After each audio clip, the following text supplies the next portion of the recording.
Hey there, welcome to episode 3 of Raising Justice Live. Part 3, we're talking about care, career, and connection. So, welcome into our mother daughter talk. So, come on in, grab a seat, and join us as we talk about our perspectives on, again, self care, career, and connection. All right. So, in kicking it off, Justice, how you doing today? I'm doing good. I'm doing good. How are you? I'm doing pretty good. No complaints. No complaints. Excited about today's episode because it's really about purpose driven. One of the things that I like to specialize in, if you guys have read my blog and read the book Raising Justice, is about balance. And so, in our previous episodes, we've talked about that balance in relationships. We've talked about the balance in career, and now we really want to talk about how is it that you live the life you want to live, and then almost like the life that you need to live. So how do you balance self-care along with your career choices and then the connections that you build together, build with others. So today's going to be about kind of tying it all together. So Justice, I'm going to throw it out, couple questions, see how you answer. You'll kind of get a millennial and a Gen Z perspective today. So let's kick it right off. Let's share like some of the practical ways that what do you do to incorporate self-care with a busy life? Yeah, I think that's a good question. And obviously, as somebody who's a student, who works, all that, that's extremely important. I think for me, like, oftentimes self care looks like, just doing things that I like to do. So for me, I love getting my nails done. So that'll be something that's on my schedule. It's like a good hour, 2 hour thing that I could do that'll make me feel better. And also I just try to do things that like I know doesn't require a lot of like thinking too. So self-care for me could be as easy as like watching like one episode of my favorite TV show or anything like that. So I feel like self-care is really something that you can make it, be whatever you want it to be. It doesn't have to be something where you're like, oh, I gotta go do a spa day, I have to go do this and that. It can just be something as easy as like, okay, I'm home, like I'm cleaning, and that's what I like to do. Like I like to clean. Like it can be as easy as that. So for me, I often just try to find like those little breaks in between school and work, those hours, those 2 hours, I can just relax and watch my favorite TV show or try to go get my nails done or things that just make me happy. So that's oftentimes self care for me. What about you? All right. Similar. I mean, I think my self care may be a little bit more pricier. Mm-hmm. So when I think about self care, I really think about vacations. And I'm really to have to reshape my mind around it because as I'm building a business, vacation is something you get to do once a month or once a quarter, sometimes twice a year. And so, how do I take care of myself in between? For me, it's having moments where I could really just slow my brain down. Mm-hmm. So, it's reading. Mm-hmm. Sometimes it's just solitude. Like, I just like to stand in the shower and it's an extra long shower, but really, I'm just taking in the moments of just slowing my brain down. Much like you, I like a good, manicure, a mani pedi. Mm-hmm. Really helps with the self care. But I really like massages. Mm-hmm. Massages are so relaxing. Someone's challenge told me about I'm cheating myself at doing the 50-minute and go 100-minute or better. And I'm just like, I hadn't thought about doing 100 minutes, but that does sound like a really good time. So that's kind of how I incorporate self care. So let me ask you this. We're both pretty ambitious. I'm just like 20 years ahead, like, Mm-hmm. but we're similar in that way in terms of being ambitious. How do you balance your ambition with personal fulfillment and well-being? Because I know sometimes ambition is attached to that career and achievement, Mm-hmm. but personal fulfillment are maybe those things that are in your inner heart that you don't need a certificate or an acknowledgement or anything, to feel like you're satisfied in it, Mm-hmm. but it's something that you also just want to check a box into. How do you balance Yeah. ambition with personal fulfillment?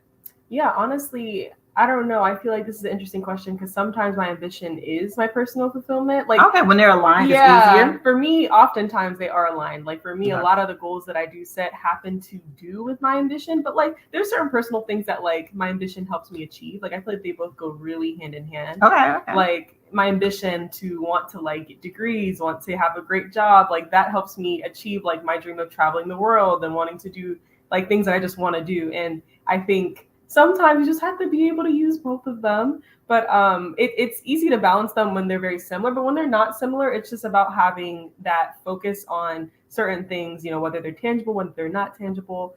Just taking the time to kind of figure out how can you get there and get there in certain ways, because doing your ambition is going to be one way of getting to a certain goal, and then trying to do your personal is going to be a whole different way. So it's just about that balance of figuring out what makes sense for you. But I don't know, for me, a lot of my ambition and personal goals are very similar. Like I want to travel the world, but I need money to do so, so I have to get a nice It job. becomes a means to the end. Yeah, so for me it's like it goes together. But personally, like I know like one of my biggest goals in life is just to be happy, and sometimes like my ambitions will help me be happy. So it depends on what the goal is, but mine align too similarly for me to like separate them. I feel like They're all together. yeah. So no, I think that the older you get, though, the more you strive for alignment if they're not together. And then the more responsibilities you have, the more sometimes your personal fulfillment can be disconnected to your ambition sometimes. Yeah. I know for me in this season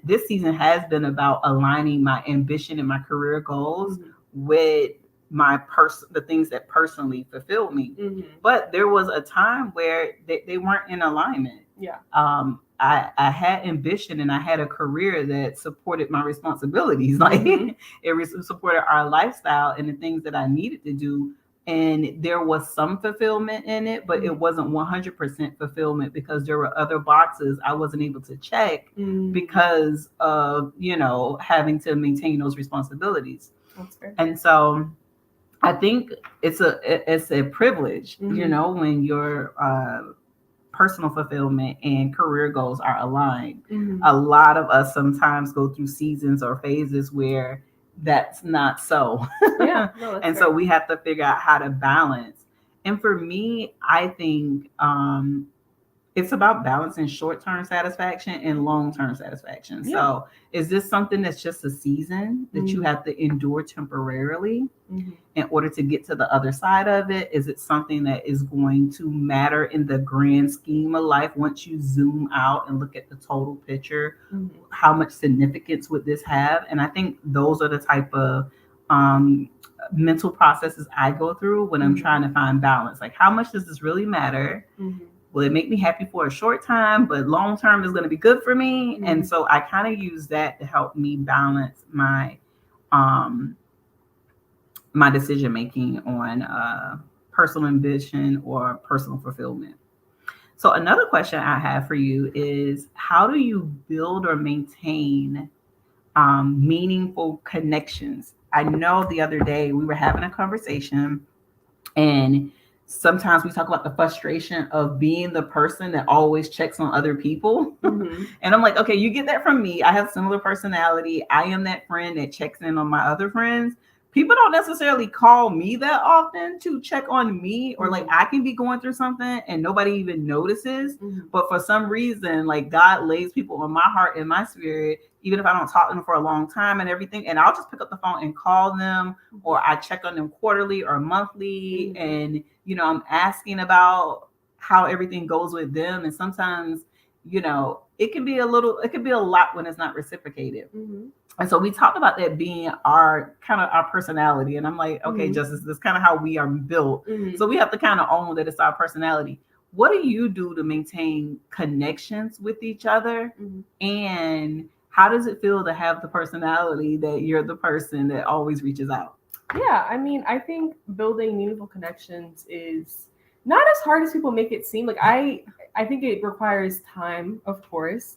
It requires dedication. It requires communication. And honestly, it requires like finding somebody who matches you energy wise, whether that be like you guys have a very similar idea on like work, a very similar idea on just like friendships, a very similar idea on what you want to do when you grow up, like Mhm. things like that. It's about finding that common ground and being able to be there for one another, and also taking the time to get to know that person and truly getting to know that person. I feel like that's why a lot of like the connections that I make with people are like lifelong. Like all the friends that I made when I first moved in when I was like 12, I'm still very good friends with all of them. And I'm 20, almost 21 now. So it's like, it's all about starting off strong, and it's that communication piece. Like, yes, I have that personality type where I will call you. I don't really care. Like if I think about you, I'll probably give you a call. And that may be detrimental because sometimes people don't pick up, but it's okay. Like, it's totally fine. I think you're learning to own that part of your personality. Yeah. Because sometimes you really do want reciprocation. Yeah. And what I'm realizing is not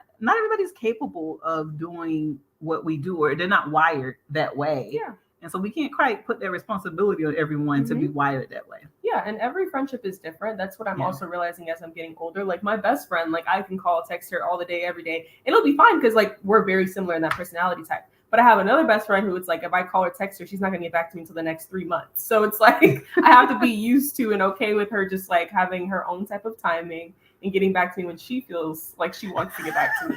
And that's okay. Like I still love her, she still loves me. It's totally fine. But it's definitely a little bit of a hard pill to swallow when you're one of those people who are wired to like want to talk, want to check up, and you interact with a person who's not like that at all. So it's all about just being understanding. And if you truly do care about the person, then it's not that big of a feat. Like it'll be okay. Yeah. It's just something that definitely requires a lot of learning. I know that's been a big lesson for me lately with people who don't think like me or don't move the same way that I do. So, yeah. And it's about that balance then, because that's not about accepting like the leftovers of a friendship, like, or accepting anything or not having any type of standards when it relates to your relationships. But it's about recognizing that this is a friend. This is and number one, we're wired different, and number two, we're all out here lifing. Like we're all going through things, and certain things are very seasonal. So I have a couple like besties from college age. So you're talking about like 20 years ago, right? And then I also have my friends from grade school. So my best friend since I was 12 years old. And one of the things I love about our friendship is that we've been friends for over 30 years almost, and we've been able to maintain this connection to where if we go a while without talking, it's like we pick up and it's like we haven't skipped a beat. Like we pick up right from where, when we last spoke. And so it's interesting when you think about building connections. How do you think it happens? How do you think it happens where you have some of these friendships where it's like you can go an extended amount of time without talking, and then you talk again and it's like yesterday? Yeah, I don't know. I never really know the answer to that question because it's like we can't really explain that. I feel like I don't know. I always think that like God places certain people in my life for a reason, and I think that's the reason why like nothing changes when I see these people, because it's like I feel like we're meant to know each other. Like we were supposed to meet each other, supposed to be my friend. Like I feel like we gain a lot from each other. So I feel like for some reason I feel like it's meant to happen, and that's why we love each other. That's why we talk like nothing has changed. But that's just me. I'm like very like. I think it's all meant to be. I'm like, every single one of my friends, I've met them and I'm like, you have changed my life. And I feel like this is why we get along so much. And that's usually the way that I see it. I'm always like, I think I was meant to meet those people. That's how I always see like my friends and people that I meet in general. Yeah. I have to agree. Like I think some relationships are divine. But one thing that if I had to share practical advice on maintaining connections with others or having those type of connections is patience and suspend judgment. I find sometimes that people start to insert their own thoughts about what's happening. So let's say I'm going through something and then she's not calling me, and I assume that every time I go through something, she's never there for me, and we start getting in our own heads, not realizing that she's not calling because she's going through something at the same time. And sometimes when we are spiritually attacked, like the devil doesn't play fair. Like he hits you and your best friend and the people closest to you at the same time. And so sometimes when you're going through it, that other person may be going through it too. And so we have to get out of our own head. So I think if you're patient with your friends and then you're able to suspend judgment, then you're less likely to get offended in those like gaps in communication. And then you're able to just pick up again and feel connected because you haven't told yourself anything crazy in the midst of the silence, right? Yeah, no, that's true. So that's how I think you maintain those type of connections. So I have another cool question. All right. What role does failure play in finding your purpose or growing in your career? Hey, that's a good one.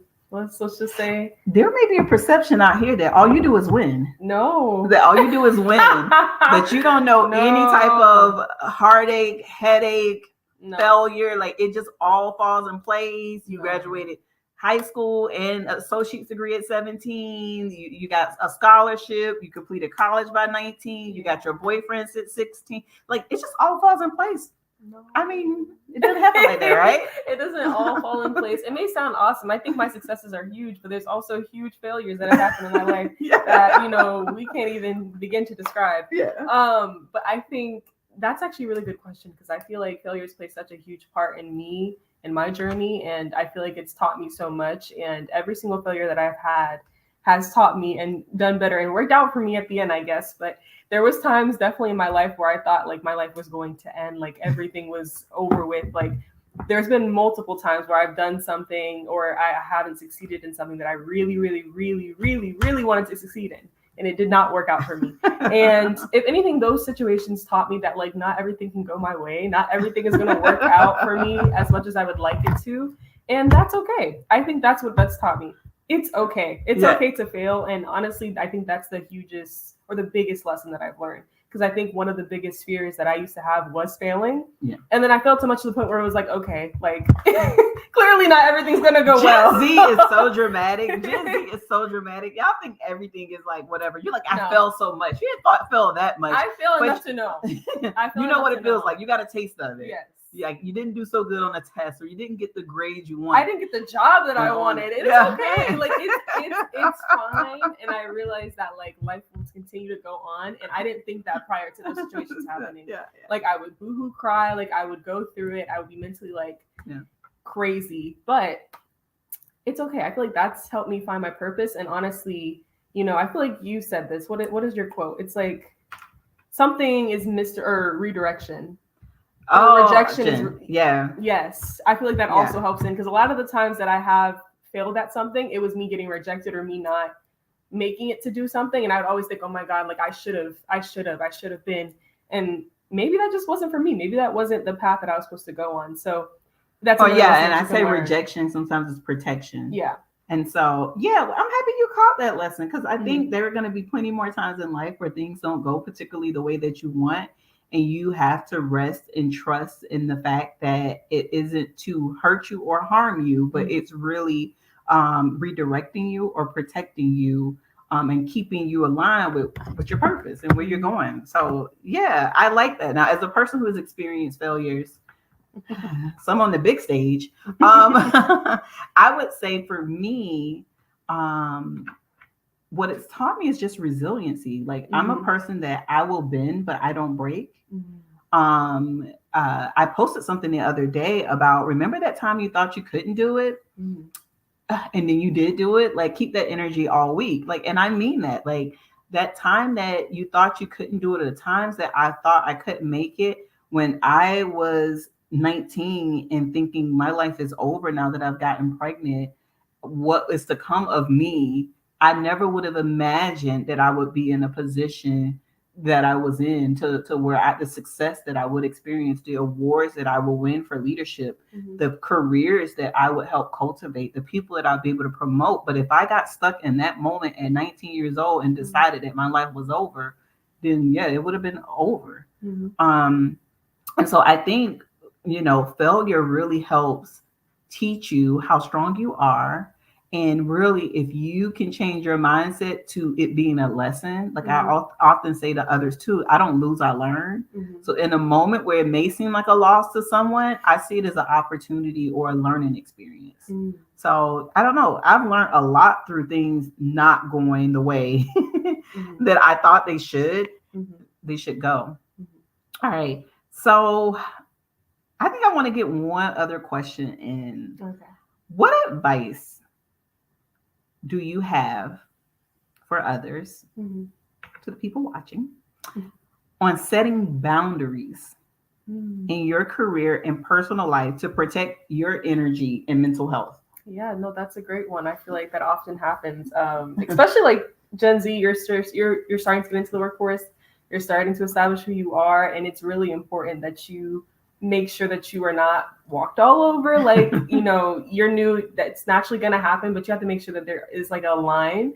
And for me, like oftentimes when I first join a job or when I first like meet my team, we always have that conversation of like, okay, so like, what do you expect out of me? What do I expect out of you? So like as a manager, as an employee, like what do you expect out of each other? And I feel like that's a really good conversation to have to kind of set those boundaries. Like, I expect you to be supportive when I want to go, explore other teams' meetings or something like that. Like random situations, but you have to be able to have that conversation and speak to people and tell them how you want to be treated during your time at this job. Like I feel like that's the key to setting those boundaries and making sure that your mental health, your energy is prioritized. And also, having boundaries with yourself. Because I know sometimes I'm one of those people who will check my emails even though I'm on lunch, or I'll check my emails even though it's after the time that I clocked out. That's also a boundary that you need to set with yourself. You have to be okay with being able to step away, like the laptop is shut. You don't have to be working.